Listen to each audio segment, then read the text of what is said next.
All right, what's up, everybody? Welcome back to the podcast. As you can see, or if you've been frequent on the channel, I've been doing a lot of things, whether it's been in the gym, just regular vlogs, podcasts, all of the above. I'm trying to give everybody a good insight of what all I got going on, which is a lot. So I hope y'all come back and keep enjoying having something new to see every time. But today I got a very special guest. Um, I've been waiting to get this guest on the channel since I started, but the travel arrangements has always seemed to be a Crazy, an crazy. issue. Hard man to get up with. But without further ado, the infamous, the legend, the one and only DJ Stone Cold, Rod O. What's up? Not much, man. Chilling. How you doing? Oh, I'm doing good. Think they know, but they're gonna find out real quick that this is the reason why it's so special. It's a family affair, so Yeah. this is gonna be a real laid back session on this one. So So yeah, for those of you who don't know, the reason why the guest is so special is because it's my dad. So the first time y'all done seen, I don't know, probably the first time first most of time y'all done ever. seen us Yeah. together, especially on the channel. Like I said, the logistics, man. He lives in Vegas now, so like I said, it's hard to get out there when you're trying to build an empire here. But yeah, he came in. Tell him why you came in this weekend. What was the holiday? Well, the main thing was surprising your sister because his older sister was born on my birthday, so I was surprised to being with her on her birthday. She turned dirty 30, so that was one of them things that had to turn up with her for a dirty 30. Talk about that. How was it? How was the experience, especially on the flight in? How was that? Long. The flight in was a long flight, Mm-hmm. coming from different places and coming in out the country to here to make it work. It was crucial and brutal, but we made it. Made Where'd it you work fly on in time. from? London. Ooh. London. Doing what out Yeah. there? Production. Okay. Production out there. So it's a whole big setup that's going on out there. So it'll be a back and forth. A lot of UK stuff happening. So yeah, So it's you going. said production. What type of production is it? Like movie, TV, music? Right now, music, but it's going to venture off to movies and the whole 9 yards. Okay. Everything. Yeah. For what company? Are you at liberty to say? I I am at liberty to say for one of them.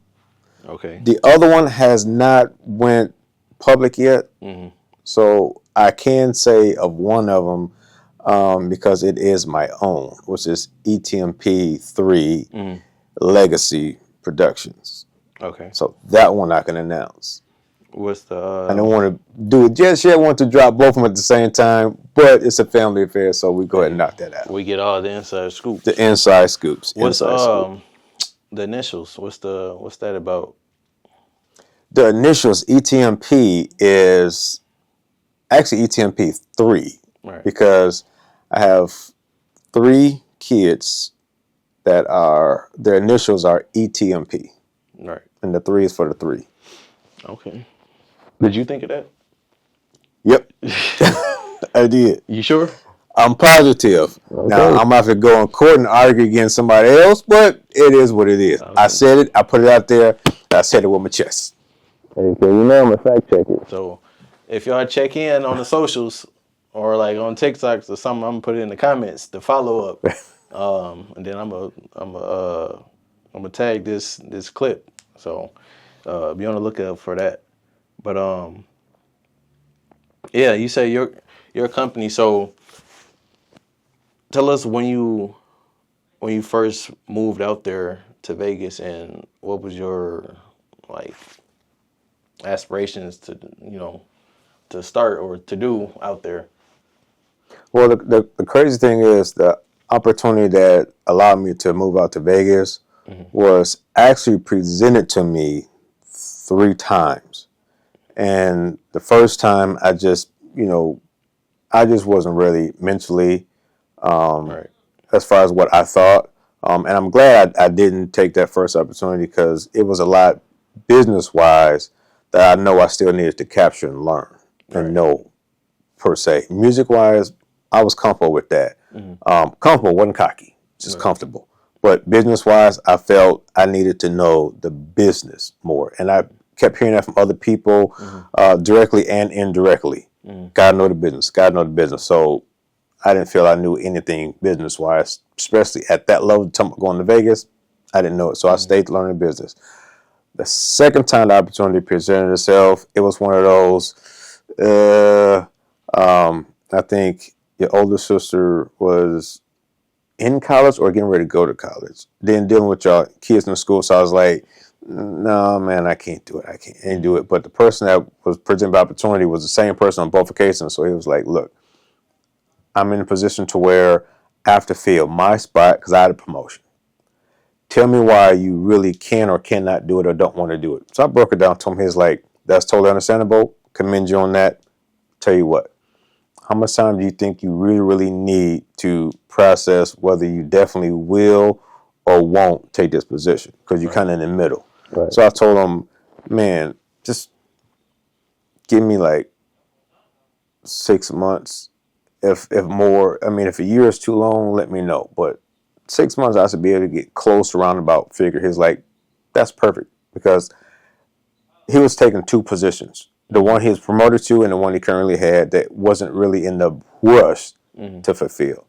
So when that time came, he was like, "Luke, look, it's there. If you definitely want it, it's there. If not, just let me know." You said 6 months to a year. I can definitely do a year, but it didn't really take a full year. And this was the third time he presented to me. So, and I was like, if I told myself, if it came up again of any proportion, I wasn't gonna pass it down. So when it happened the third time, I was like, "Look, dude, we're just gonna make it work. However we do it, it's what we're gonna do. We're gonna make it work," and we made it work.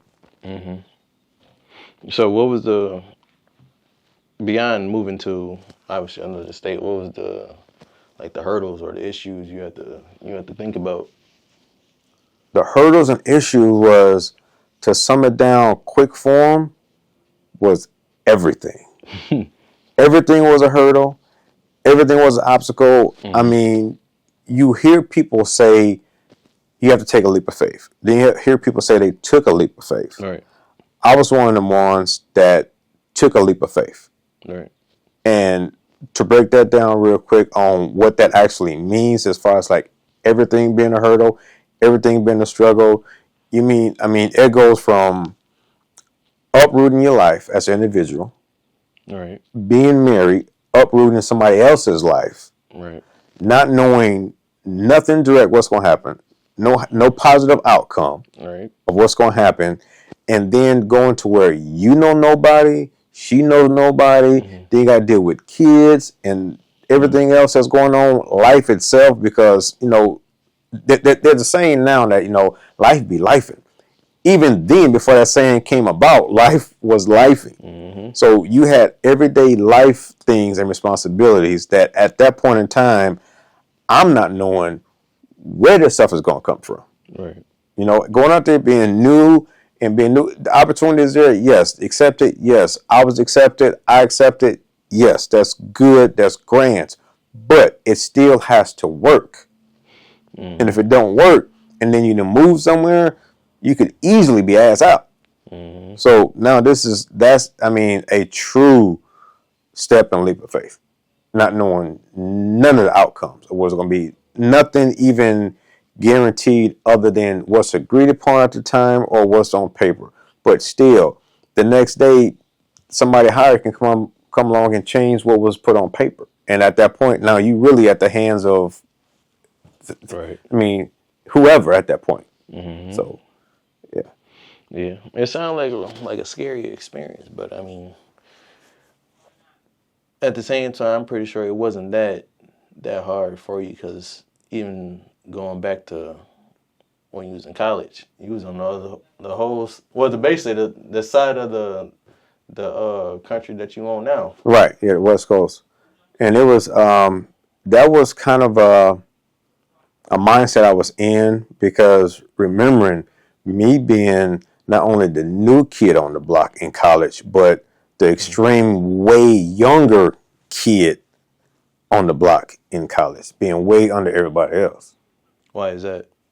Because within schooling, being excelled up in classes and stuff, and going through that process, now I'm way ahead of the game versus being equal where I should be at with my age bracket and the mentality and maturity of the kids.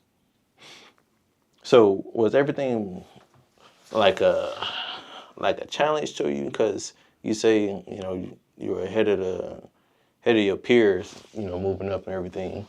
So so am I. So I guess I got you to thank for that. For all the move-ups.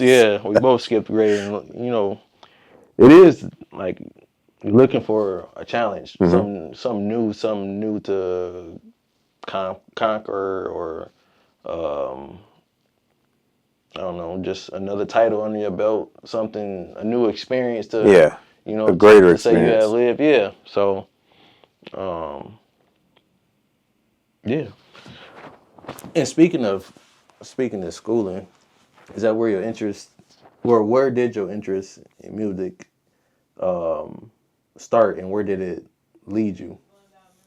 The start actually, most people would say for themselves church, and it would me because our family background, they would think church, right. But it really wasn't church. It really wasn't. My music beginnings and background came from my Uncle Joe. When he would come home from work, been a military guy, he would sit down, and I can't remember what his drink was, what his favorite drink. I don't know. Aunt Liz ain't here to ask neither. I hate that all of the peers are gone because I can't remember what it was. I don't think it was an alcoholic beverage though, but it was something he used to drink all the time. But he would sit down, drink that with a cigar, and he would listen to jazz. Right. He had no TVs on, no nothing. He had his own little room that he would sit in. That was his study where he'd read his books and everything else, do his work lessons and whatever he had to do to prepare for work and whatnot. And he would have that drink and he would listen to jazz. And I don't know what it was about me that was the kicker for him, but he wouldn't let nobody in there. He wouldn't let Derek in there. He wouldn't let Sherry in there. None of them in there. Lynn. Nobody would go in there. Called me in there one time. Yeah, and he called me in there. And Derek was mad for a while because he always wanted to go in there. But he couldn't. Then when I was going in there, he was mad because I was able to go into the room. Sorry, Derek, if you ever see this interview. I apologize. It was a mess up. Wasn't me. Energy. Yeah, it wasn't me. It was your daddy, Uncle Joe. I had nothing to do with that. But he came in here and it was listening to the Night Train album, as a matter of fact. And I'll never forget, that was the first jazz I listened to was Night Train. And was in there listening to it, and he was like, listen to this, nephew. There's meaning behind it. This gonna be you. At the time, I ain't think none of it, didn't know, but that was my intro to music, was my Uncle Joe pulled me into his study room and was listening to Night Train jazz album. That's how it all started. Then church was the kicker and the follow-up. So was it those words that like those specific words that stuck with you? Is meaning behind this? Did that make you listen to music with another perspective after that? The moment was, it wasn't in church per se, but we were at Cheryl Youngblood's house, and she had a drum set in the setup, and that was one of my drum teachers, Cheryl Youngblood.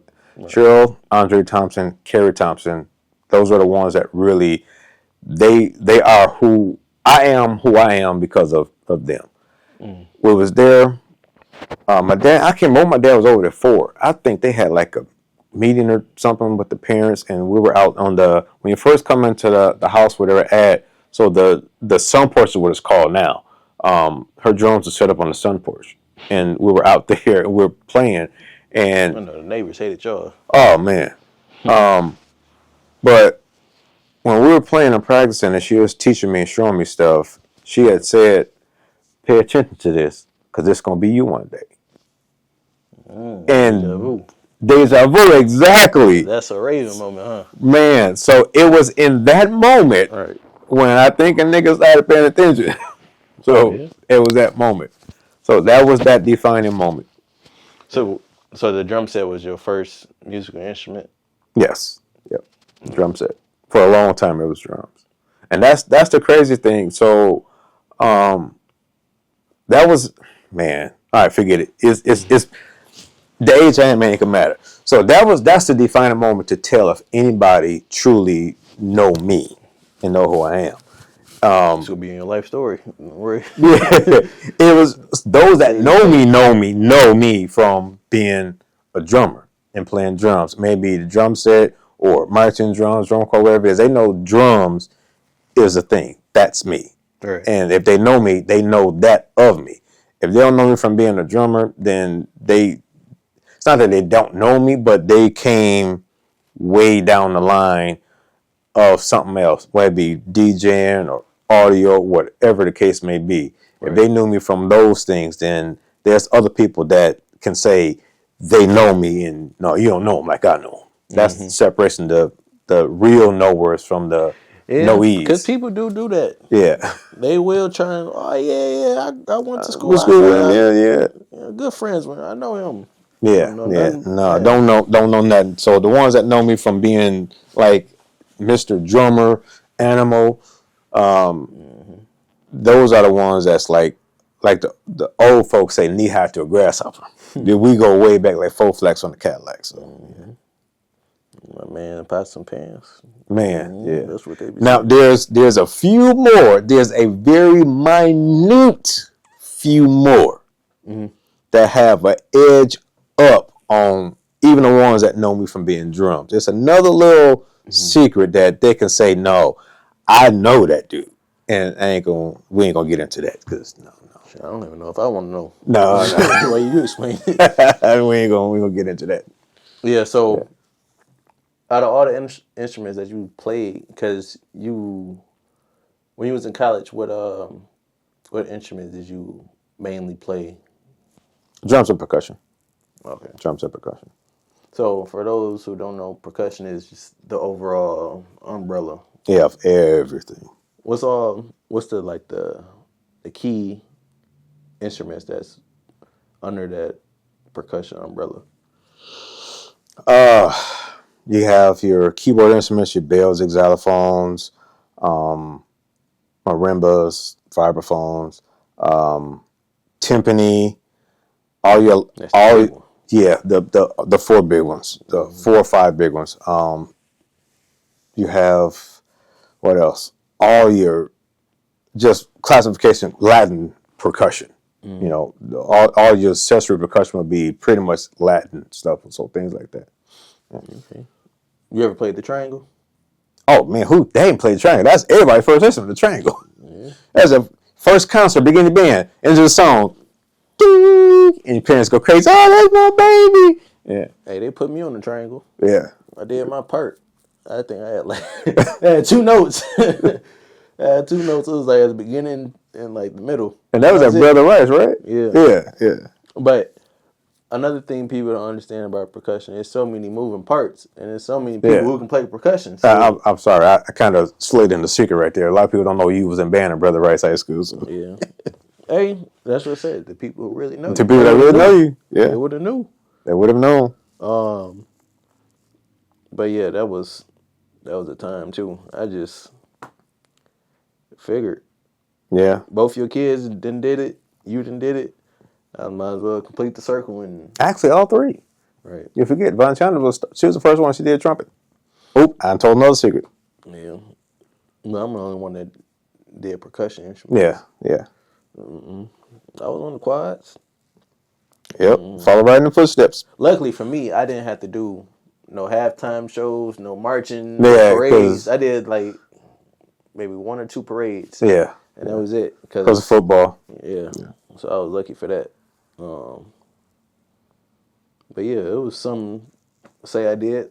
Yeah. You know, a lot of people can't even. I don't know. A lot of people can't even dance, let alone play an instrument. Man. So So and for the people that do want to really see, we got the pictures to prove he was in band, brother. Right? So we got the pictures to prove it. look me up. Yeah. But yeah, it was a time. I played that.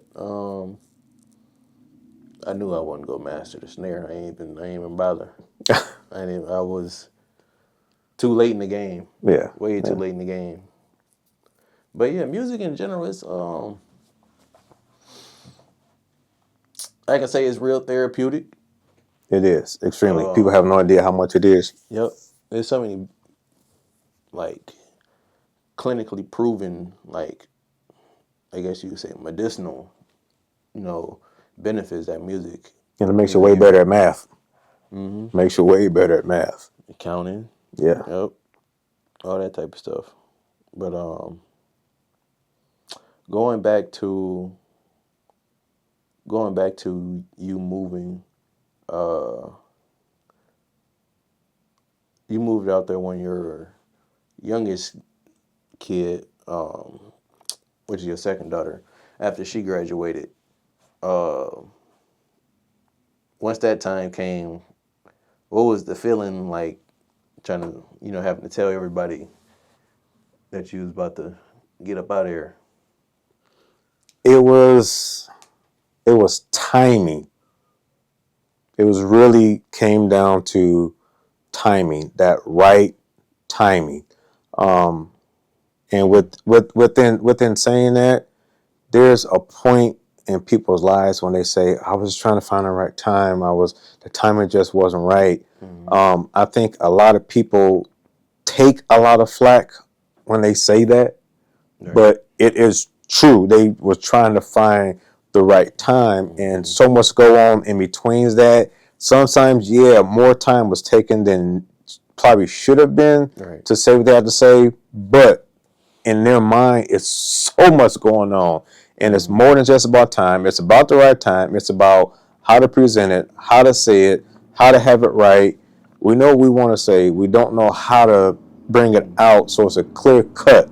You got to make sure every duck is in a Is row. in a row. You have to. So it came down to timing because at that time, privately, our inner household was going through something. Right. So trying to navigate and manage that and not have so much of that privacy get out publicly, to keep that within our immediate family of what was going on. Trying to keep y'all head straight in school, because at that time it was all three of us in school. Evian was just finishing high school. You were in college. Vanchanas was finishing up college. So trying to keep y'all strong and going in school without dealing more with other stuff we're already going through that we're trying to come out of, and then going into something different, knowing that, oh crap, Dad's leaving. What? No. Now So it's like, something else. yeah, it's throwing something else in the mix. So it's like you can add just a little bit too much of something, and then the whole mixture is off, and it just falls to crap. So they had to mix it up just right. So it was just finding the right timing and how to present it right when that timing did come up and come into play.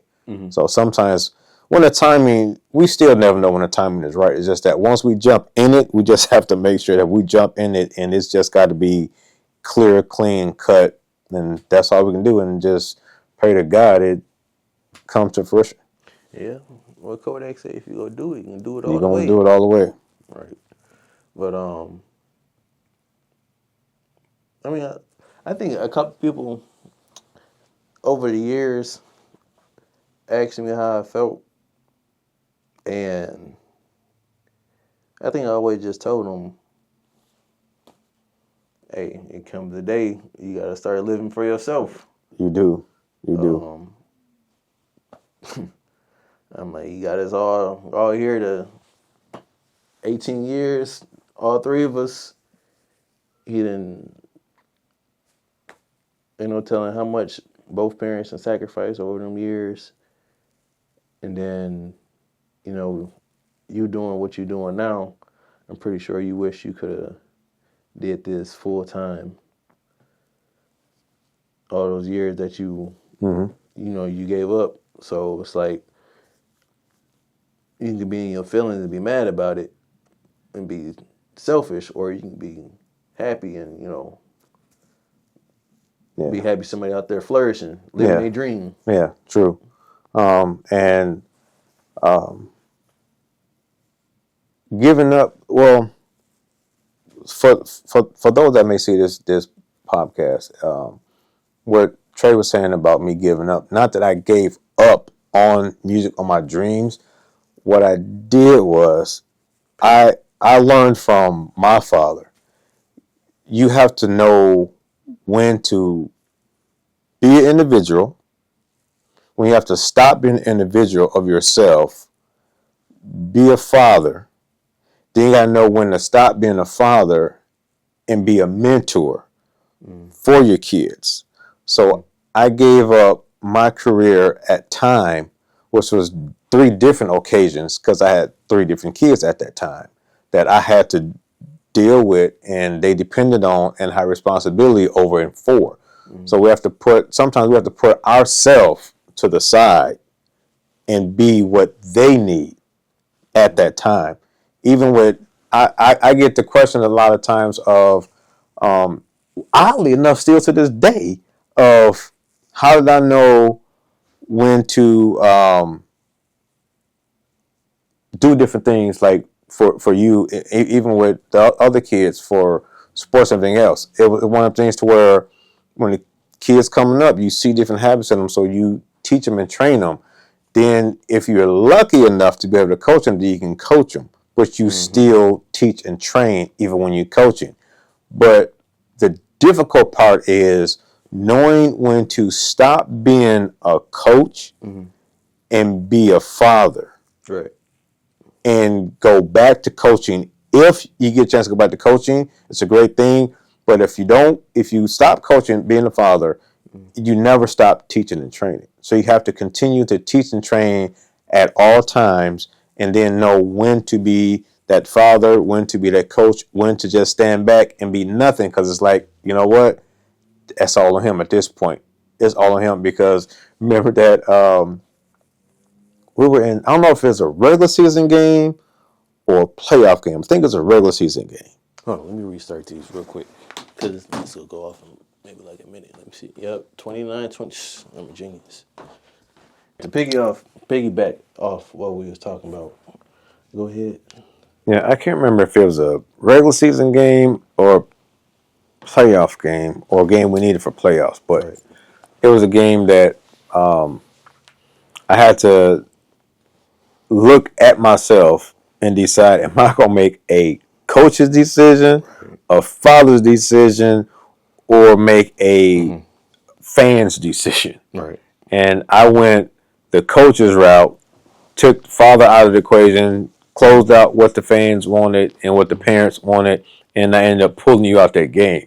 You was mad as crap, but I didn't care. But we ended up not losing that game, but it set precedent for the rest of that season, was we ended up winning that championship. But it's just one of the moments to when that was the defining moment for a lot of people to be like, hey, he ain't just a regular typical coach that plays his kids, or kids playing just because his dad's the coach. There's meaning and purpose in every kid out there, and they are an individual person, and the best are out there at that moment. And if you ain't doing your best, or something ain't right, you out. So that was that moment. So those are the time points when it defines who you are and what you set to the side and, let go and give up on, and put what's important first. Right. So that was also one. That's what was defining that, letting things go and giving up. I didn't like give up. It was just that time period. I gave up on what I wanted to do and had to do for myself as an individual, versus what was best for the family. What was best for the family was deal with y'all, do for y'all, and let everything else go and stand by the wayside and just pick it up later. Some can pick it up later, some can't. I mean, for those that can, like we do, great. And the ones that don't, I was just keep going. Don't give up. Just keep going. You're gonna pick it up when it's meant to be picked up. Yeah. I mean, I don't know. Maybe you look at it like you temporarily retired. You know, people retire for a season, they come back. They come back. I mean, Jordan did it.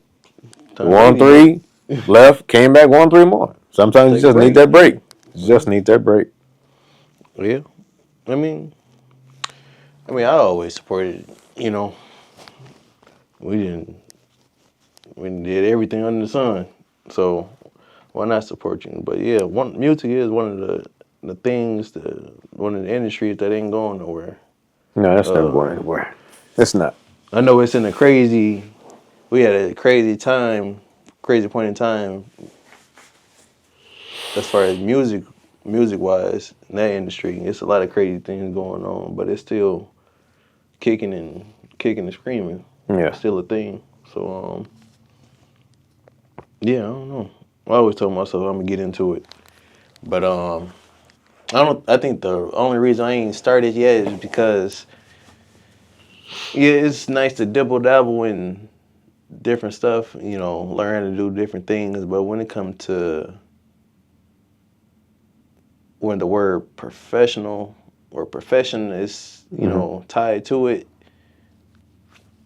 it's only so much you can get away with, and it's only so much people that's seasoned and do this for a living is gonna let you. And you're held under tight scrutiny. Right. Extremely tight scrutiny. And the biggest problem when you add professional to your circumstance, the situation, shall we say, not your profession or your title, name, or whatever it is you're doing, but when you add professional into the mix, you are held under so much scrutiny of positivity as well as negativity. And majority of negativity is what people own's perspective of what that's supposed to be is, or how that's supposed to be carried out is. And they're generally way wrong in left field somewhere. But as being a professional, you have to rise above that and still carry out your duties of what it is you're actually doing, irregardless of what someone else think it should be or how they think. Oh, that's supposed to be this, what's supposed to be this way. It's like it's funny because sometimes I be wanting to tell people or ask people like, I got a question. How many professionals are actually in the room right now? or who's actually in here that's capable of doing this. Right. So yeah, I remember I was telling somebody, I was like, it's up to me to be professional, but it's up to the clients to be professional clients. Exactly. I need a whole different caliber of clients. I don't need the regular. I need the professional ones, the seasoned ones. I'm telling my seasoned clients, they don't give me no problem, man. I don't even. Man, I don't even got to say nothing. They know to put what they want in the note, send the deposit. They ain't got to ask. Yeah, none of that. It's the talking and back and forth. It's to a very bare minimum. That's it. But yeah, when you got that word attached to you, the negativity is supposed to be little to none, or it's supposed to be none really. They supposed to come in, pay their money, and get the most out of their experience. And nothing. True. They expect nothing to go wrong. None of that. It's never that cut and dry. And also, if you labeling yourself as a professional, that price point matters as well. Like I said, I like to say, you get exactly what you pay for. Yeah. So if somebody charging $500, or if somebody charging $200, you can't expect a $500 experience from a $200 budget. No, you can't. And the crazy thing, that's the part of professionalism that people don't get. You have a person that's $200 budget and a person with $500 budget. The crazy thing is who's more important? The $200 budget. That's what the $200 budget person is more important, because that $200 budget person is going to do their damnedest to give you a $1,000 budget product. The person at $500 they came for that $200, so they know there's a flex room in there. Right. So the problem with that flex room is that's exactly what's going to happen. There's going to be a lot of fluffing going on. They gonna start, falling back a little bit and not pushing as hard like they used to, and they're gonna be a $500 budget price, but they're gonna give you a $200 budget work. That $200 person is trying to get that 500 bag, so they're gonna take that 200 and give you a $500 quality, so they can get to that $500 level. The only problem with that is you want to follow the one not with the price tag worth, because you figure I'm going to pay more, I'm going to get more. Not true. It's about who giving the best experience. Exactly. It's the worth ethic that you want to look at. Who's the better professional? Because Exactly. you still got to look at it, especially at the wedding. Whoever I hire, they got to be around my family, friends for me. Say they hire me for a wedding, that's 8 to 10 hours. I got to be around Right. y'all. Right. It's all type of energies in the room and So many. people, So many. You got to be able to fit in and read the room and still make people feel comfortable. Yeah. Yeah. You as a DJ, you gotta read the room, play the right thing, not play nothing too offensive. Yep. Yep. Then you still gotta appease. You gotta, if you a DJ that is on the mic, Yeah. and hype the crowd up. Man, DJing is, God, people don't, oh man. That is an aspect of musicality that is so underrated and still so unappreciated. Because within reading the room, to know what to play, when to play, what not to play, you can play something, you can take a song with the clean version, the radio version, with no profanity words in it at all, Right. but it still not be fitting for the occasion. Right. Or you still go, although it's a clean version, you still go offend half the room. Right. Just by playing it. I don't care if it's the clean version, 2 seconds of the version, it doesn't matter. You're going to offend half the room just because of what you play. That's like playing a clean version of some R. Kelly or something. Man, it is. It's taboo no matter what. That's a extreme hit or miss. Right. The entire room is gonna love it, or the entire room is gonna hate it. Even if it's split, you're gonna have, it's gonna be a 60-40 split, or even a 80-20, which is gonna be the 60 gonna hate it, 40 gonna love it, 80 gonna hate it, 20 gonna love it. Ain't no winning. Ain't no winning. But I mean, for me and mine in my house, we gonna step to R. Kelly. I don't care. I'm sorry, and Right. it's just what it is. We Now, separating the two. we separating the two. Now, and people don't get mad, but I'm gonna tell you, R. Kelly, that's my man. Now, Robert, That's a wild man. that's a wild man. But R. Kelly, that's my musical genius. But Robert, hey, he did what he did. Whether he did it, I don't know. But hey, Well, if he did do all they say he did, keep his ass in there. yeah. And if not, then hey, man, let justice be what it is. And if he did it, then justice be served. If he didn't, let him out so he can go back doing what he was doing. Right. If y'all can keep him in there and let him still release some music, hey, then we have to right. It's best of both worlds. Right. Best of both worlds. Hey, if we can, bygones. man, exactly. Let bygones be bygones. Let him release another album from in there, and that's all. I'm good. But R. Kelly, I got you. Robert, hold up. I don't got him. Ain't got Robert. Robert Kelly can we jury's out on that still. But R. Kelly, yes. I knew he was wild when you wore that outfit with the belt and he had the tongue. Yeah.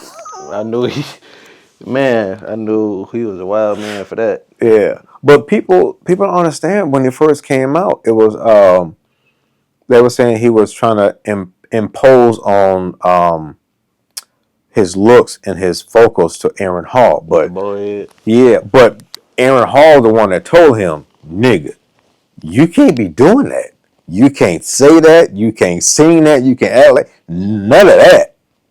And that was his real mentor that brought him fully out and into the game. So everything at that time when R. Kelly first came out was all Aaron Hall. The look, the shaved hair, the image, the vocals, the singing, everything was patterned after Aaron Hall. And after he came more and more what it was, then it was, you get more people in your ear to my man, it's time to change it up. So it's like when that change up came, it was, a little of this, a little of that, and then And a they little were bit responding more to it. Now responded you to at the him. extreme. Yeah, now you at the stream. So it was that time. The time when he came out wasn't right. Aaron Hall knew that. Said, "Nigga, you can't do that.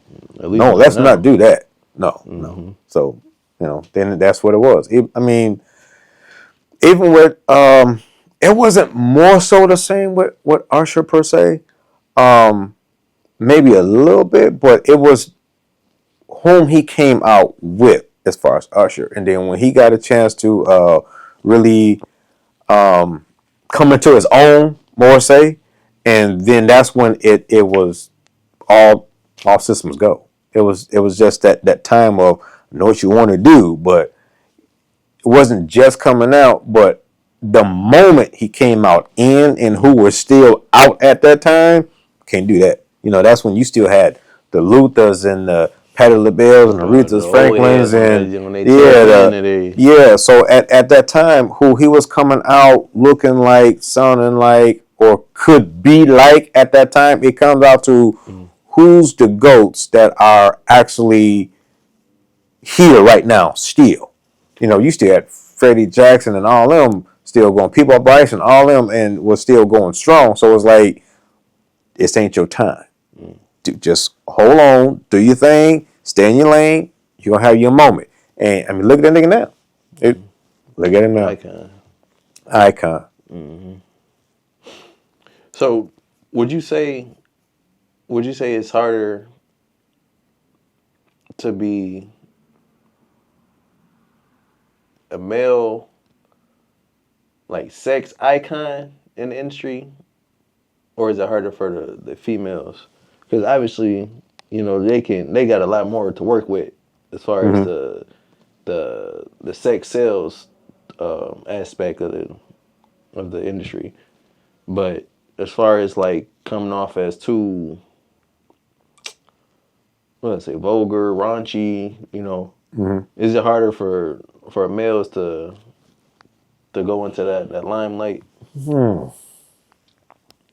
That might be a two-part answer. Because as far as being a male sex symbol compared to the females who can be sex symbols, it's harder for the males because we got way less to work with. That's sex appeal. Even as far as what we can say. Yeah, exactly as far as what we're gonna say. But females were the ones to where it wasn't just females per se. It was like, well, sex sells, sex sold overall, whether it be male or female. Shit, They sex kind of been selling. it's been selling, man. That's It's hey, the oldest line of work. man, the oldest line of work. So when they will push that more on females per se, Right. but then it came to that point when Dana came out and been like, for those that know Dana Owens, Queen Latifah, when she came out and been like, well, hold the hell up, I'm not shit. The fuck I am. Right. You know what I mean? This what I'm doing. I'm rapping. You know what I mean? And I'm keeping my clout on. I wish they would. I'll tell you what's gonna happen. You're gonna catch one of these hands, these paws on you. So when she did that, that was the defining moment when female sexism died, I would say. And what I mean by died, it became not a you have to, it became a presentation. You presented how you wanted to do it to fit you, fit your show, fit your content and your character. So then it became less raunchy or trashy, and then became more sexy. So it was more of a not sexy as a whole, but it was a classy Let me sexy. answer this. Hello. Yeah. Yeah. What I'll call her. All right. And I need to do something real quick. Let me just stop it.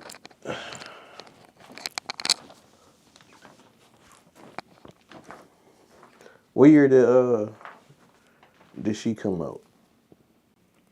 We almost done anyways. They don't be no more than an hour and a half. I think I only had one that was like 2 hours. Yeah. I don't even want to talk that much. I mean, I do, but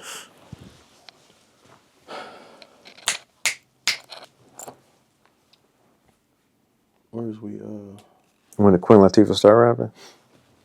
Yeah. So when did Queen Latifah start rapping? Or yeah, what year did she really have her introduction into the industry? God, it was like 88, 89, I believe it was. Because when she first started rapping and singing, actually was like her freshman year in high school. Because her junior, if I'm not mistaken, it was a junior or senior year. I'm gonna have to call her and find out. But I believe it was her junior year in Call high her and school. find out. Now, It must be nice. sorry. Y'all just throw that in there. Yeah, threw that in there like slight. But yeah, I believe for junior high school, her junior year in high school, because that's when the group she was in, Lady Fresh, came out. And from that point on, that's when everything really took off. So they were still in high school. I don't think a lot of people know that, but Lady Fresh, the group came out when they were in high school still. So she started her freshman year. The Lady Fresh group started junior year, and like 88, 89 is when Queen Latifah herself really came out and hit hard. So it's been a minute. Queen been doing it for. People don't realize it's been that long, but it's been that long.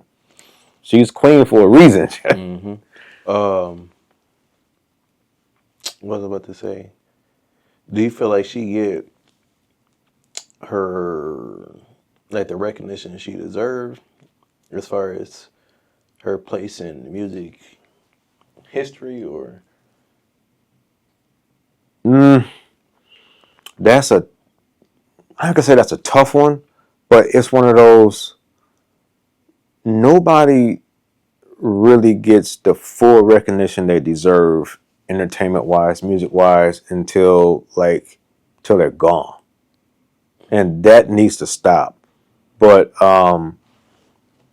knowing her personally and working for her and with her, I would say no. right. She does not get the full recognition she earned and deserves. Why is that?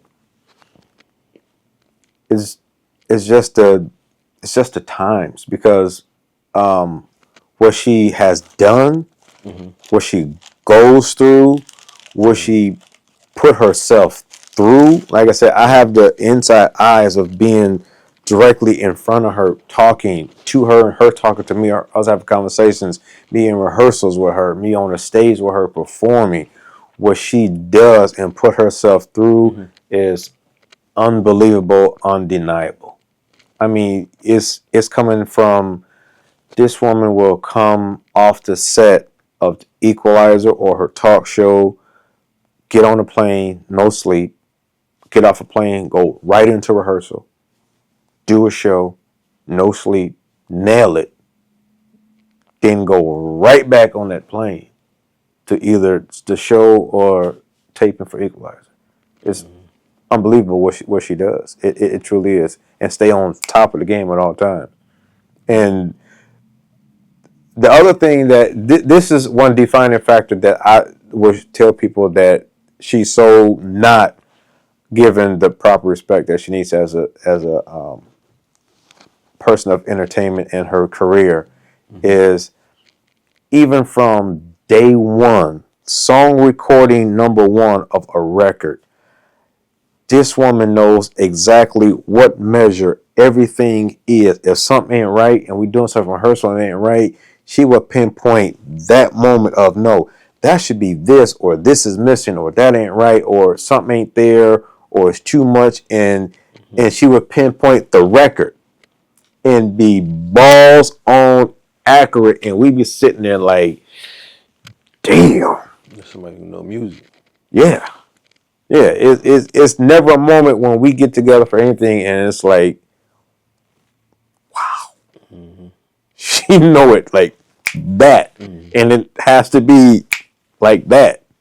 Everything's bust about it. Not in a bad way. It's just that that's how she knows it, and it was structured, and that's where it's got to be on stage for it. She got to have that in her ear. It's got to be there. And those cues. Yeah, and it's amazing to us, but it makes us better musicians or better engineers and better just overall production to have a person like Queen to know that and remember that, and it's just boom, it's there.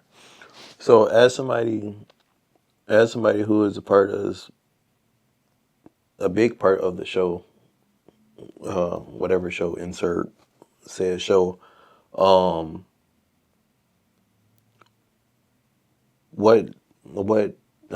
pivotal is your role? And I want you to introduce like your actual job title, because when people ask, like, yeah, what he do out there, I'm like, shit, I don't know what his job. I can tell you what he do, what he do, but I don't know what the hell his job title is. Yeah, tell everybody like what exactly is your job title and how that plays a part in the show they pay their money to see. Okay. The job title changes depending on what it is I'm doing. Of course. Certain shows I'm backline tech, certain shows I'm production manager, certain shows I'm stage manager, and certain shows I'm audio engineer, maybe front of house or monitor, stage monitors. So, yeah. And why is that? Just because, like I said earlier, so many positions, not enough hats. So many positions, not enough hats, and sometimes it is enough hats for the position, just that's what that position is at that time. Yeah, so it's more of those get in where you fit in. Yeah, that's another part about being a professional. You got to know how to do everything. You have to know how to do everything. It's times. I think my first show of doing stage management, I wasn't even there for stage management. I ended up just getting, now I won't say thrown into that, but it was one of those, okay, yeah, Rodney's got that. That's what, go to him for that. He's a stage manager. It's like, nigga, I am? What? What did that entail? Okay, you're up in 10 minutes. So and so set is 20 minutes long. Stage management is everything that happens on that stage during that show. Stage manager responsibility. Getting the artist on and off safely, having them cues is stuff that on the stage that has to be moved as far as sets and everything else.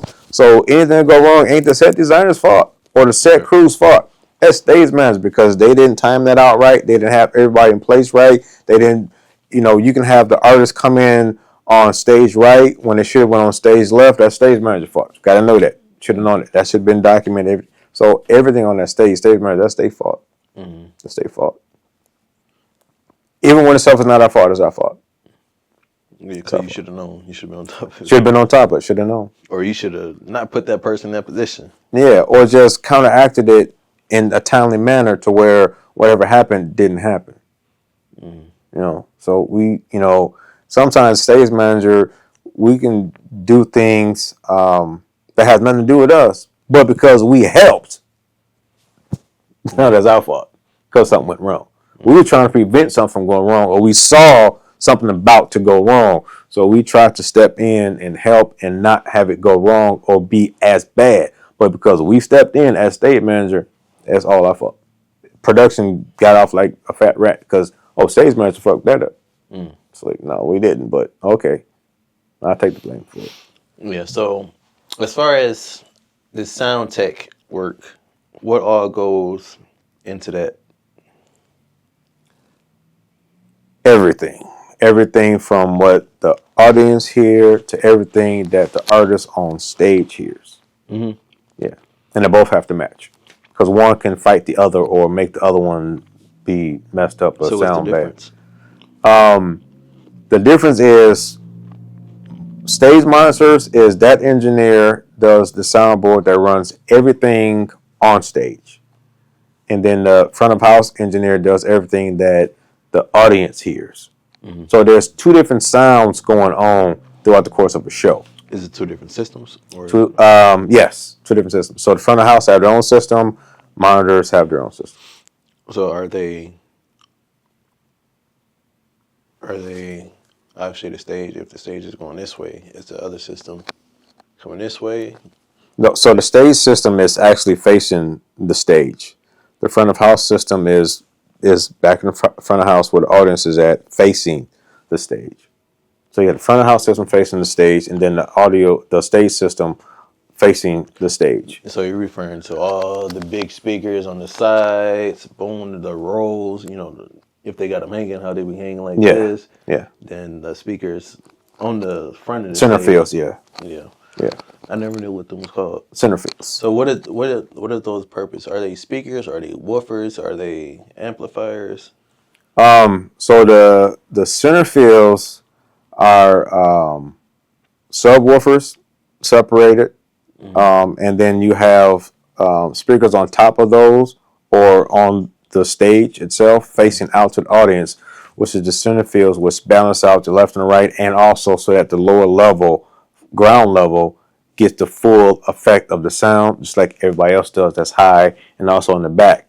Now, the other thing that people don't understand is for every separate set of speaker line arrays that you have the stage. Then if you have backfields that's further out to the audience, Right.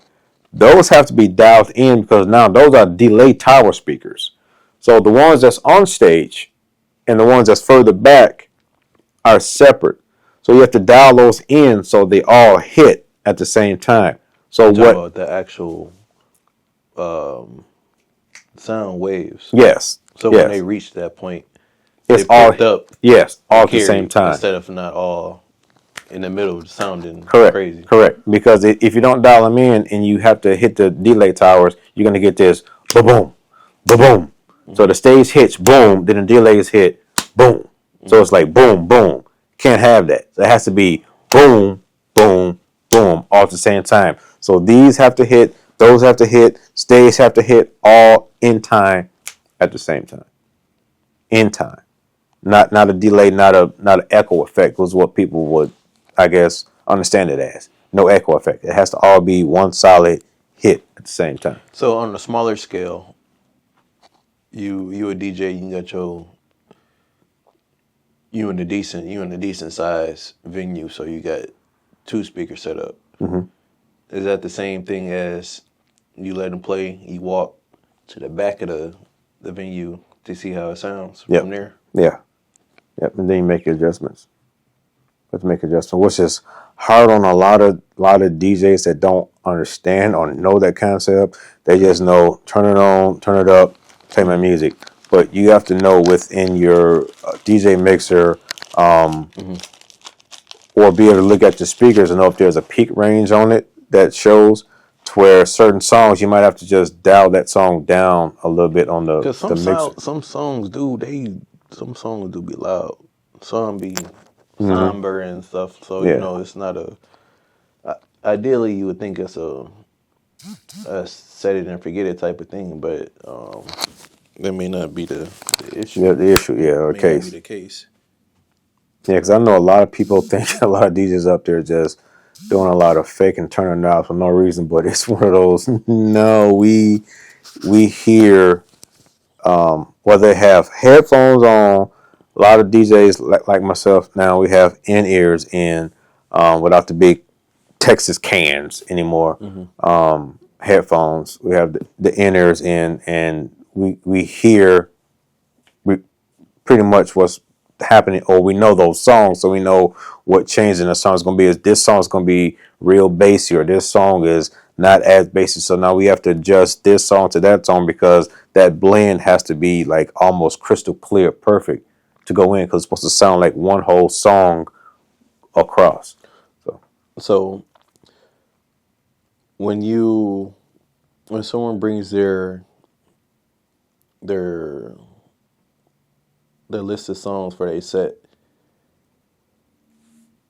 how important is it to have all those in order? And when they are in order, what's the process to make sure they all flow through? Because obviously they aren't going to sound the same. Home prep. So pre-production. Pre-production. Pre-production. People think DJs just show up and just do what they do. Absolutely not. It's home prep. You have to. I know, like myself, I do it.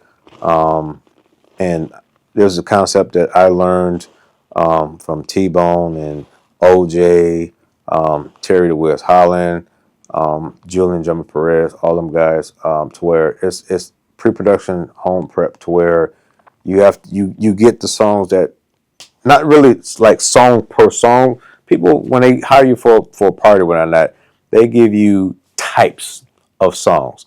They may give you a particular song or two, but that's the feel of how they want the party flow to go. So there's a lot of gaps you have to fill in. So now you have to know your music and know what's properly to fill in those gaps. And then they want these other songs played, which is nothing like this, a whole different category and genre of music. So you got to know how to get in and out of those different categories and genres of music without the party stopping. Right. That's like if I wanted to, say I wanted to just really say, to start the party, you playing some background music. Just a little something to walking get them by, music. Just get a vibe. Elevator music. Yeah. Then your guests come in, then you got to go right to the song that they requested. Usually, they walk in. If you do that, you'll be screwing yourself. How? Because if you're going right to the go-to music, let's say you got the go-to music, the song they requested, like, okay, it came from, you played your background music, said the event started at 5. You probably been playing music since 4:45 at least, right? Then the guests say they're arriving at 5:30. So now it's time, like I said, to play the music that they or the song that they requested to walk into. Okay, if it's a set time for a particular song to be played, then yes. But if you go to a particular song or era that they wanted too soon, you're gonna screw yourself. You gotta warm up. You gotta warm. You gotta drunk yet. Yeah, I ain't gonna be able to tea like I want to. Exactly. Because you go in too soon playing certain stuff, and you can drop yourself because there's only so many hits out there. Man, exactly. So if you play some of the ones they specifically wanted to ask for, or the bangers of that era, then you're gonna end up playing that again. Now you got people looking at you like, hold up. I was gonna ask you after you got done making a point. Is that a cardinal sin? Yes, it is. And is that a tale of an unseasoned DJ? Yeah. What about if you mixing a lot during your set? Is that okay, or is it? It's a catch-22 answer to that. I would say it's not okay, but how you make it okay is mixing it. You have to do the damn thing. So it's not the same as it was. So if I take a particular mix, and this is something that I know drives Tyrone crazy when I do this, DJ T-Bone, it drives him nuts when he hear me do this. I would take a song and I'll play it in its original form, okay, of that mix. Then every mix, there's an original structured song in there. So what I would do is later on, I would play that original music that it was like sampled from, per se, for clarity. Sampled from. I would play that.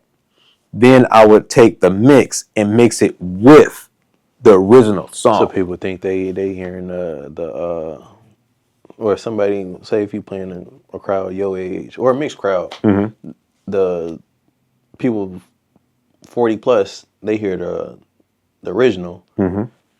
They get to singing and bopping to it, and then You throw in the The remix, remix. and then now the other crowd picking it up. Mm-hmm.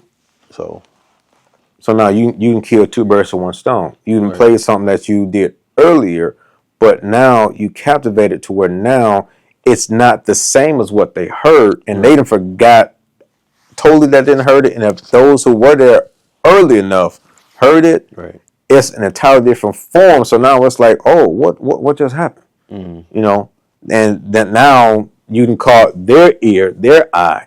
You got the other ones that wasn't there. Mm-hmm. So now they was like, oh, we got to get him to do our party because what he just did was like that was bomb. Mm-hmm. So yeah. So I always want to ask, like the club scenes. Um, if you were DJ, say if I want to start up DJing right now, I took the next year just to get good, understand everything, uh, find my was it what would you call it? Like your what would you call it? Your style? Yeah. How you like Find to your style, open your niche. your Yeah. opener. Yeah. What you comfortable, the genre of music you most relate to, and you can do that without question, without even thinking. You can be at your, you can probably have like the flu, almost walking pneumonia, but you can still go into the club and you can rock the club playing that music. Mm-hmm. That's what you go for. Another dusty for the dusties. Yeah. Just another day at the office on this genre. Yeah. But what was I about to ask you? The club scene. So yeah, say if I took the next year to perfect all that, whatever, and then I get to where I feel like I want to start uh, doing some gigs and whatever. How important is it for me as an aspiring DJ to get in the club scenes? And is that played out nowadays, or is it still a good strategy to get to? Uh, it's not played out. Mm-hmm. It's just you want to be careful what level of club you're going to. Mm. You want to get the smaller scale lounge clubs first. Right. The Um, Ti. yeah, yeah, man. Well, hey, I'm gonna tell you right now, the Ti I might have to is go in there one day and is just see what it's about. clubs like the We should have went for your birthday. yeah. We should, and OJ was down there too because he would have definitely been that awe to have me walk up in there. Mm-hmm. And I think that was Aries night too. But we had our party going on. The main thing is you have to be careful too. Ti is a good example because the Ti is a club because of the size that it is. It's condescending because Ti is a well established spot to where heavy hitting DJs Come through. come through Ti. Mm-hmm. You know, Get the and work in. Get the reps yeah, in. yeah, and they Ti is a spot where people got their reps in and they came out. So you got people like, I mean, OJ still there doing it. Master Blaster was Ti. Tyrone's Ti. Master Blast. You got Terry the Wiz Holland Ti. Mm-hmm. So I mean, dude, you got Ti is known for, Mm-hmm. you know, Lionel had Ti right. Still has it right. It had its faults and flaws, but overall, what club and establishment like that doesn't and don't. So that the size that it is, that's a hard hitting lounge club. Mm-hmm. So you want to take a spot that size, yes, but with more of a openness of growing for DJs to come in and Right. do. But Ti is one of the ones that you can't go in a half stepping. You can't go in That's a like Ti half step. these. You see that a lot, like as far as people coming through to these smaller venues. Yeah, they're not small, but they powerful. Like they start. A lot of people started their careers, and you see that a lot in comedy. You know, Yeah, like the yeah, Laugh Factory, with the Comedy House or something like that. Yeah, you see those little small venues. You know, if you can pack this out, you should be able to. yeah. you should be able to make it in the industry. Yeah. So yeah. But it's one of those things to where so you have like places like comedy, like I said, the Laugh Factory. What's the other one? Joker's Wild, I think it is. But all comedy spots like that, the small ones, they're small in size, but the people that's in there are the Amplified. yes, and the hardest ones to impress. Quality over quantity. You know? Yes. Yep. You can have a crowd full of 50,000, but the first 5,000 that you see, them the only T ones. Yeah, exactly. Exactly. You got to come strong. You got to come hard. Every night, every rip, or they will let you have it. It's like the hardest room that I would say that I can say. I wouldn't say is the only hardest room, but the hardest room is Showtime at the Apollo Theater. That is you got Where is that? Memphis? No, New York. New York? No, Apollo? No. What I'm thinking about? Which one is in Memphis? Legendary. I can't think of the name of it. But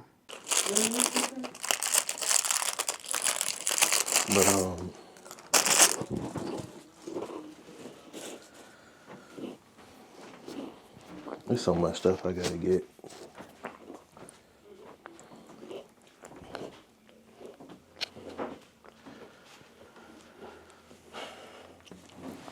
But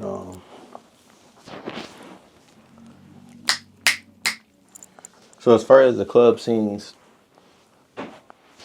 back then, how was that? Because that was times where DJs was actually battling in the club. Yeah. How did that all work?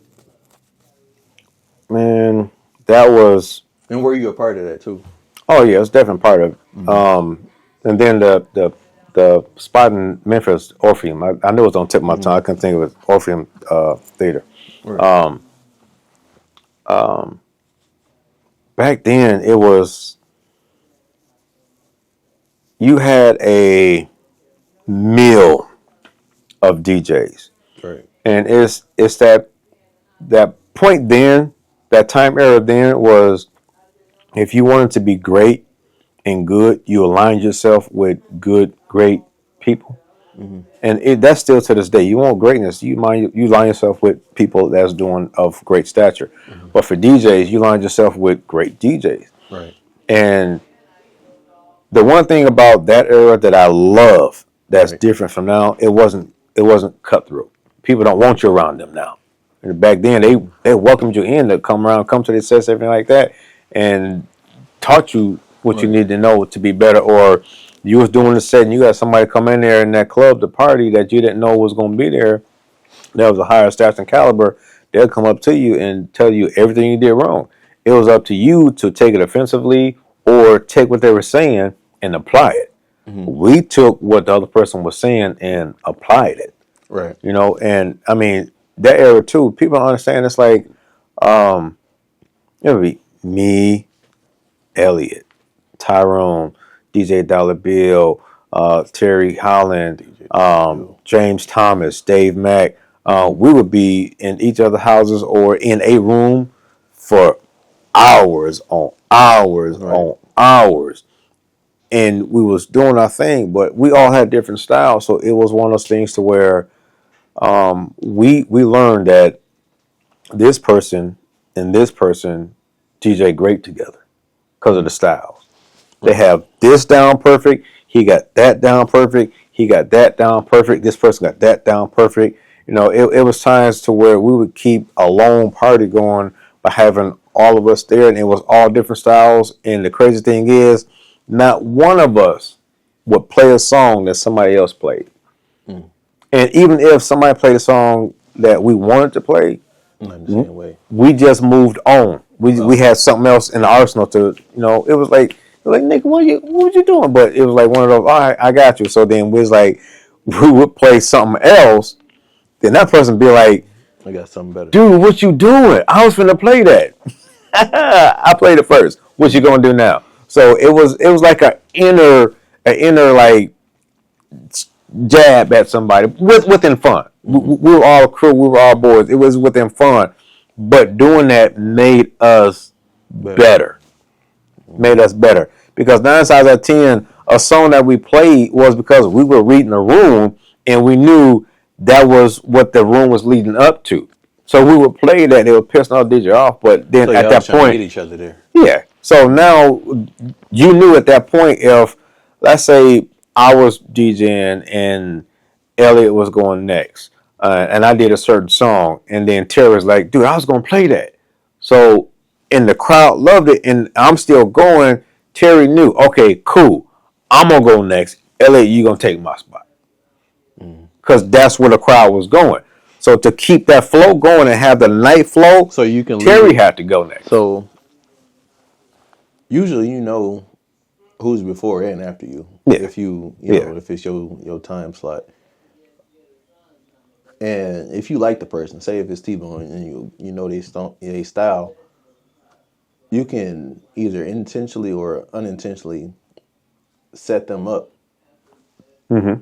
to go right into the groove. Exactly. They already primed. Already primed. Right. They ain't got to come in and pump the crowd for them. Right. You ain't got to because start with your you opening. ain't got You to can start start from the middle maybe.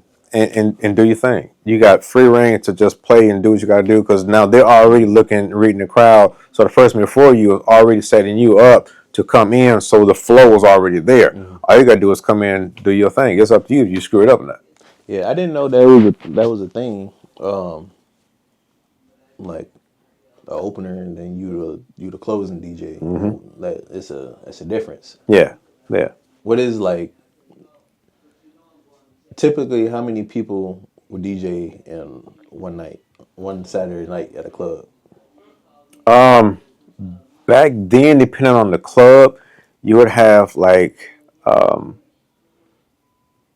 a club, it would be mainly two, but three if you had somebody that one of the two that was well known DJs, mainly the closing DJ or the headliner would be grooming to come in, so he would give them like a good 15 to 30 minute slot at the beginning of the night when that was your club opening DJ. When doors open, boom, doors open at 7 o'clock. Okay, 7 o'clock, 7:30, maybe 7:45. The new Jack DJ is the one that's going, and then you Right. give them that set, or you have one of the other guys come in and they open up for a couple hours. Then your new Jack DJ that you guys are grooming underneath y'all come in. That was your break point, the break between the other guy ending and then the closing DJ getting ready to do his thing. So it was less on him to do it that way than coming behind somebody strong, so he can just come in completely fresh and work the crowd however he want to work the crowd that night. So back then, were y'all taking requests from the crowd? Yes, if we were, I would say, man, way over 75% of the music played in the club that night were requests. So how does that change the dynamic of what you walked into the club with, like your approach or your game plan? How does that change it? It changed it a lot because Too many curveballs. I can handle a couple, but a shit. couple, it's times where, dude, if I'm playing like hip house, like Fast Eddie and all stuff like that, Fast Eddie. and It's some crazy names back then. Fast yeah, Eddie. Fast What was the Eddie. DJ you said? DJ Dang, what you say? I'm gonna have to find the clip and put it back in my part. Man, it might have been Julian Jumper Perez. Nah, it was another name you said. Okay, okay, but yeah, if I'm playing something like that, and somebody come up and be like, "Yo, Rock, can you play Diamond Girl?" What? No, Nah, I ain't playing no. Are you serious right now? You want me to play Diamond Girl? That's my jam, dude. read the room, my boy. Come on, man. But what you do is you find you gotta keep now Diamond Girl stuck in my head. Okay, I gotta play Diamond Girl because I'm gonna piss this dude off. Okay, so I find a point to put Diamond Girl in there. May I end that Get you set? 15 seconds, Diamond Girl. Man, yeah. So I end that set with Diamond Girl. I'll begin the next set with Diamond Girl. But I know I'm gonna. If I begin another set with Diamond Girl, then I'm already preparing how to get from Diamond Girl into what I was already gonna do. Right. So it's one of those. And if I end it, great. I'm just ending the set now. I'm slowing it down to slow jams. I'm good. But I can't just make Diamond Girl the very last song because it still has Still to got to fit. flow. Yeah. Still got to flow. So now I got to find a spot to flow Diamond Girl in there. So when you say sets, that is okay. I'm playing house right now. This is my house set or house segment of the night, Yeah.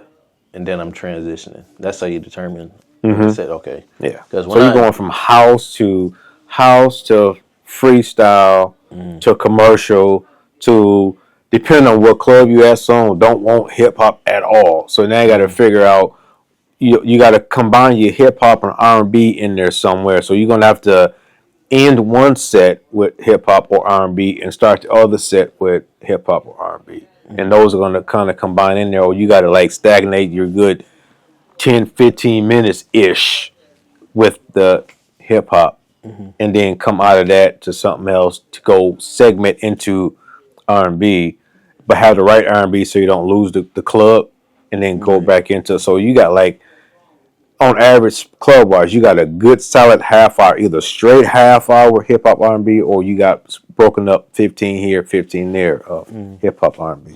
When you said commercial, what does that entail? Does it mean like what you will hear, latest hits you hear on the radio? No, so commercial. So you have commercial house music where you had your house music, deep house, your underground, your freestyle, which is more of a song trance type house music. Then commercial house music, which was more of more of a more upbeat freestyle, more or less. So it's universal. Yeah, yeah, universal. Everybody should be able to vibe out to this. Everybody Why vibing to you in commercial. transition? Yeah, so commercial house music was the house music, quote unquote, commercial, because that's what was commonly approved to be played on the radio. Right. So that's where commercial house got its name from, because it was radio, Cleanest version of the it. cleanest of house music, and it was more of a like I said, universal to where that could be played on the radio, which was like lunchtime party mixes for B96, V103, GCI, all the radio stations back then. During the day, that's what the house music played. So that was commercial house. That was commercial house. Basically, commercial house, radio approved. So yeah. I mean, that's the same thing as every genre of music, you know. Yeah. Yeah. So what's your, when you was in your prime, what was your? Nigga, I'm still in my prime. What the hell? When? Nigga, I'm just hitting my prime. Maybe back when you had hair. Yeah. When what would be your your setup? How would you, like, from the time the needle drop on the record? How can they indicate that Stone Cold was on the ones and twos?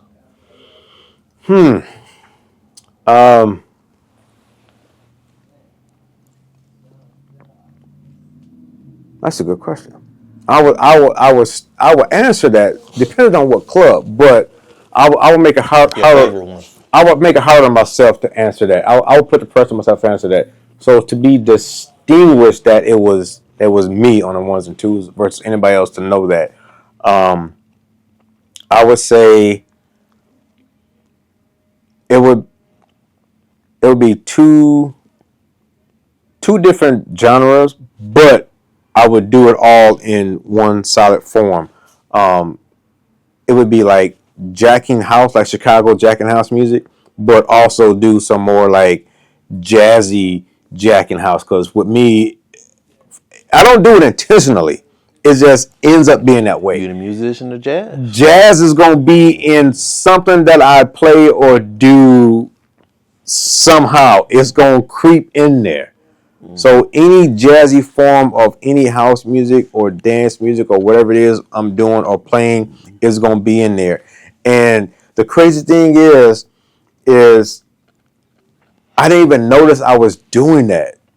It was your god brother Quentin is the one that brought that to the forefront that I was doing that. It was like we were at church and I was playing on the organ and he was like, "That's Rodney playing." They was like, "No, it ain't." Hey, it is. That's when it was times I was on organ. I trust me. Nobody got to tell me. I know when I first started doing organ, I was a hot mess. Oh man, I didn't know what I was. On the other side of the Man, doing everything backwards, everything wrong, and organ just was not. You not gonna get an organ do what you do on a keyboard, or you ain't. And I learned that the hard way.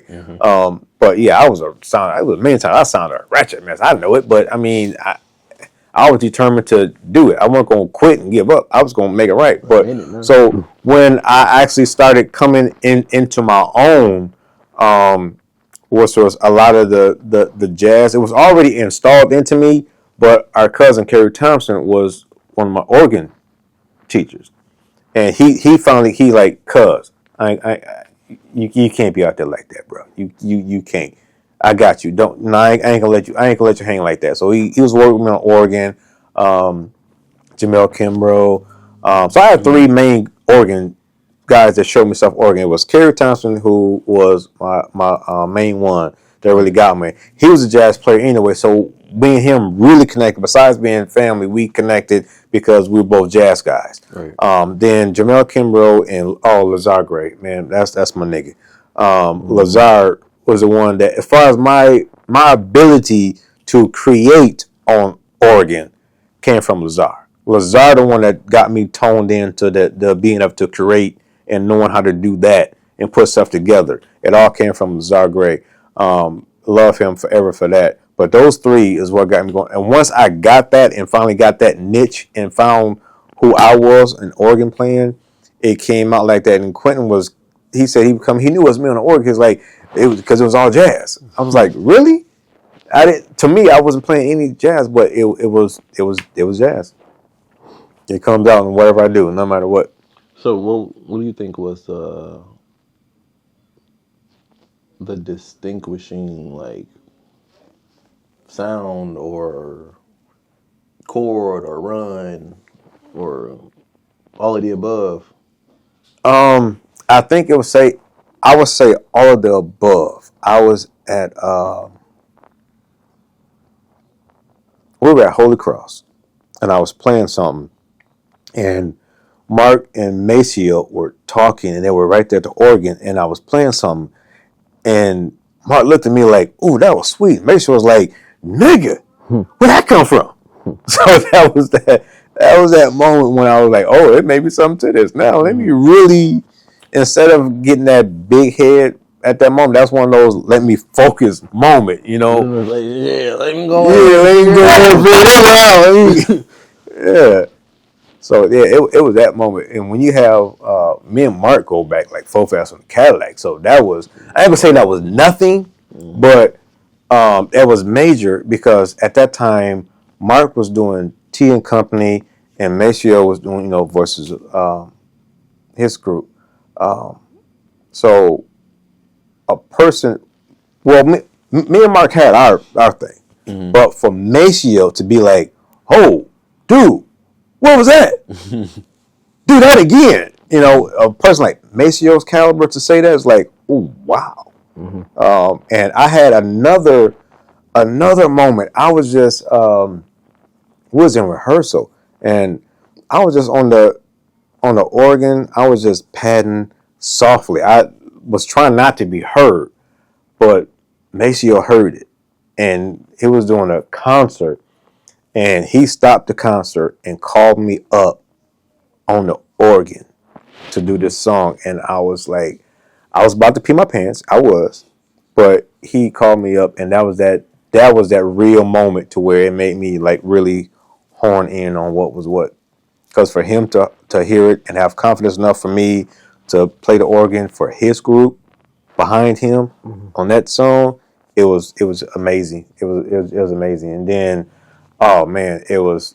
And then, who was leading that song? I think Zachary St. Clair was leading that song.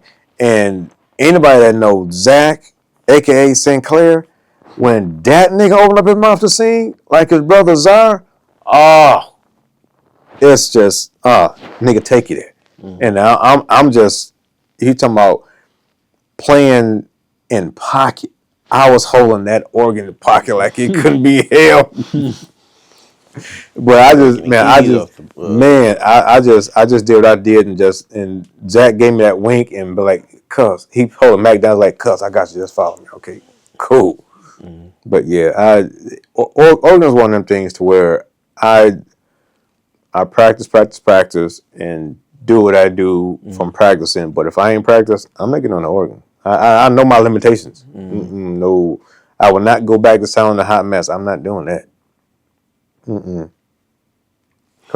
no, I'm not doing that. Drums, Especially I get on if it's not at my expense, Yeah. And I got the ability to not sound a hot mess. Now you taking me to waters where I ain't been. They ain't a fair representation of my work. Exactly. Like jumping into trenches unknown and areas unknown. I mean, I jump on drums and do that, but an organ, keyboard, no, I'm not doing that no more. No, I would chase and follow you on drums, but I'm not going to chase and follow no keyboard or organ. No. It's funny that you say that because I was going to ask you, for those who don't know or who haven't been in the music realm or just been around it, there's leading and there's following every song, especially when you're in a group. What instrument is usually 9 times out of 10 leading and who's following? The main one that's lead in. I don't really have to think about that. The drums. Drums are the ones that lead in, lead out. Those are the main ones that's going to lead in and lead out. Why? Because that's pocket the tempo. Yeah, pocket is tempo. Well, hard to hold the pocket on the drums. Yeah. It's the tempo. That's the structure. That's the foundation of that song, of the musicality of it. So that's that part to where I don't care if it's just a single singer or praise group, a choir. Them drums going to lead that singer and that choir in. The drums going to lead that singer and that choir out. And it's the most decisive to be heard, more so than the keyboards or the piano, drums. I mean, a drum, keyboard, organ, guitars, bass. Out of all those, that's going to be the most defined and distinguished because that's the tone, the setter of the song. It's not defined by the loudness, is it? No. It's the most subtleness of it. That's you. You're not supposed to hear that lead in. You're not supposed to hear that lead out. As far as the audience goes, but the singers in the choir, they know that's defined right there. That's specifically right there for that cue point, lead in, lead out, which is generally going to be a snare hit, bass drum hit, or cymbal swell, something like that. I was going to ask you that. I'm glad you said something. I was going to ask you what part of the drum usually is the part like, all right, y'all better, follow along, whether it's the hi-hat, the snare, the bass drum. Like you said, which one of those was the easiest for the other instruments to follow behind? Because if you have a drummer that's doing a pattern, like a fill-in pattern at that moment of that lead in or lead out, primarily the kick drum is going to be that defining moment of that hit. Is it easier to be heard through all all the noise, Easiest to or it's the most consistently used? it's the most consistently used. The easiest to be heard is going to be the snare. That's why most guys Or go to the snare. the cracking noise. Yeah, the crack of that snare, that whip is going to be the most easiest to be heard. But the most subtle is going to be that kick, because not only can the kick be heard, but even when it's not heard, it can be felt. So you can Seen feel too. that kick. Yeah. Yeah. So, what's that? What is that like? Like being in it, especially because the way the way I don't know if it's right or if it's just coincident, but I feel like whether it's Oregon or keys, whoever is the main keys, they're usually sitting across from the drums, Yeah. or it usually be like the drums, then like the bass usually on the other side. Yeah. Typically, you have, so a bass 5 setup is you're going to have, let's go with church. You're going to have organ, piano, drums, bass on the hi-hat side, guitar on the floor tom side, which is the piano side. You Why know, on the hi-hat side, not on because the the bass player and the drummer's got a lock. They got a lock. And because the main tempo flow that bass player is going to lock in on with the drums is going to be the hi-hat and the kick drum. So I get the hi-hat side, because the hi-hat is not going to be as loud and distinctively. Nowadays it is. It's different now because you have in-ears and everything's technology. mixed up. Yeah, technology has changed. Everything's beefed up, but Right. they still going to be right there on that hi-hat side, typically. Now that you think about it, I was over there. My little sin on the bass, I was Yeah. right in the middle, right in the pocket. So think about, talk about like the visual and the visual cues, the IQs, because when you on the keys, I feel like it's the keys and the organ players that do the most, like trying, especially when they're leading, as far as like the movement, boom, boom. Yeah. Talk about that, like like what goes into actually being the lead of said song. A lot, because back then we didn't have like monitor engineers or any of that monitoring going on. You just had house. That was it. So somebody had to direct. You had the choir director that was directing the choir as well as the musicians. You had your music director who was leading the musicians, Right. as well as taking lead from the choir director, because especially within church mainly, that lead singer, the vocalist, can get the spirit and they gone. They way off script. They're in the spirit. They They're the adding spirit. notes, they holding Man, runs, all that. everything. So yeah. So now the music director got to lead the band to where that person is going or at, not even knowing where they're going next. Right. So now it's more of a less, you just got to follow me, and they got to do what they do. Now they leading the zone, so they look at the music directors, maybe the keyboard players, as they being extra. They're not being extra.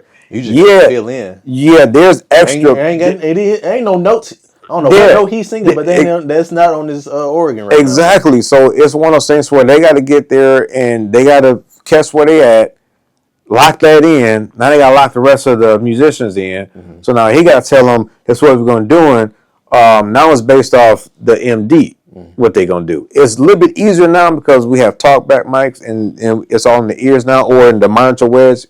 Back in the day, it wasn't like that. So all that being extra was one of them. Yeah, it's extra stuff going on. So now it's extra stuff you got to do, and everybody got to flow and get locked into one. So all eyes is on this organ player or that keyboard or piano player to be able to hone in on what we doing next. Because if this is off script, now everybody's like, "Oh, what we doing?" It's gonna sound off script. It's going to sound off script. So everything has to be solid.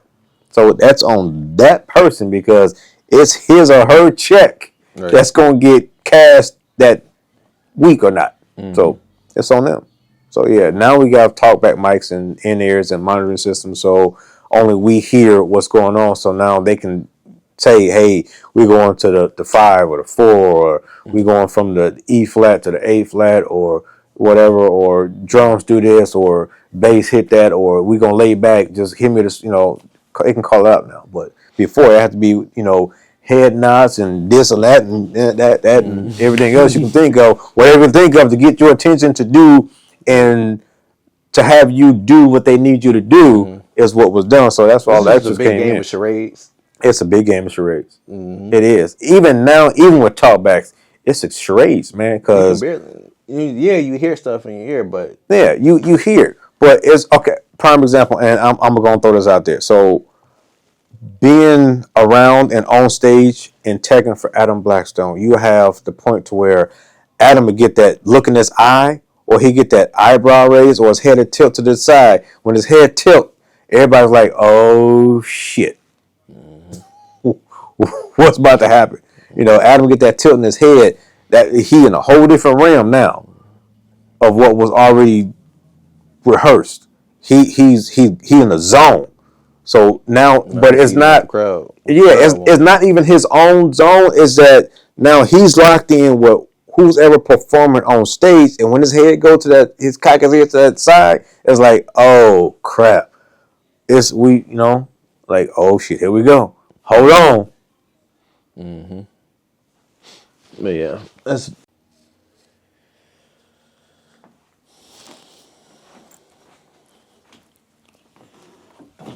Yeah, I'm trying to get T-Bone on. I ain't gonna lie, this is the smoothest the podcast went since I've been doing them. Especially by myself, as far as like technical problems.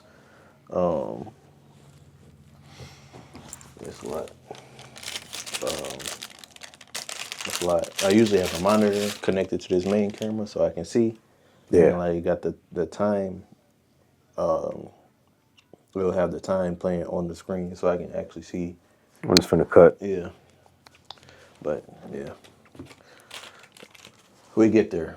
Get it done right eventually. Yeah. But where we left off at? We were talking about but how everything comes together on stage or with the band as far as leadership and the directors and all this stuff. Yeah, so can you recall a time where, like you said, sometimes people go off script or whatever. If someone is going off script, but they take like the lead singer or the actual, the artist or whatever. Yeah. If they take they main focus off, because you seeing they back. Yeah. The whole set, right? If they go from that to walking around to facing the musicians, to say I'm going here, here, here, or does that make it a little easier to catch up with them now that they off script? You know what I mean? No, not really. It doesn't make it easier. What makes it easier is when you connect with them to get them back on cue or back on script, so you can cue everybody on how to get out of that or get back to that point where we have to get out of that. That's the challenge, and that's the challenge. But that's the music director challenge for them to do that. Be like, okay, so and so is off script. Okay, we got to follow them, because you don't just stop them. Right. You let them flow, but within time and within reason, then you get them back. And because you get everybody else back, because that cue that's set to be there has to be there. Right. So you got to get back to that cue point for everybody else. Right. And that's the challenge with the MD, to make connection, maybe musical connection or visual connection with that artist to get them back. Because now, at some point, that artist is gonna know, man, I went left. Right. Well, how we get back? So everybody, including the artist, gonna look at that MD to be like, we gotta get us back. What are we gonna do? So then it's that moment to where you have those musical cues, and the music director may do it himself or do something to trigger the drummer to be like, now the drummer's like, okay, here it is. This why now he can hit that spot he knows supposed to be at to Right. lead in or lead out at this point Right. to get to that cue point to where, okay, now we out of this cool woo sob moment. We Because it's done. only so much that they can do, Exactly. Exactly. and then it's. I mean, at some point the song got to end. It's got to end. It's got to end. Just like You can only I loop get, it so yeah, much. exactly. You can only do it for so, and then it's like with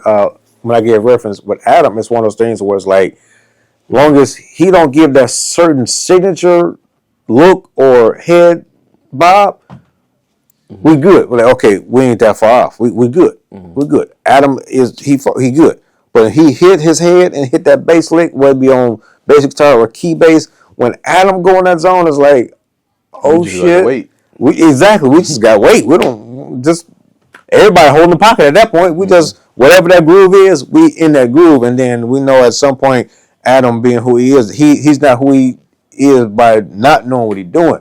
It's Grammy winner, so Adam snap out of At the it. end of It's the day, it's his boom. That's show. it. Yeah. At the end of the day, it's his show. It's his show. But the thing is, just hold on because he gonna do that turnaround, that turnabout, and boom, there it is, and you got to be on it. When he say that's it, that's it. Do his 1, 2, and then That's it. it's right back to the. Right back to the show. Right Yeah. back to the show. Yeah, that's fine, man. That's a lot in the music industry that I need It to. it is. I need It to is. understand. It is. Before we wrap it up, I do want to hit on this what stuff you've been doing out in the UK and everywhere that you've been. I want you to hit on some of the places that you've been, some of the stuff you did and seen, or you can talk about some of the people that you done worked with, because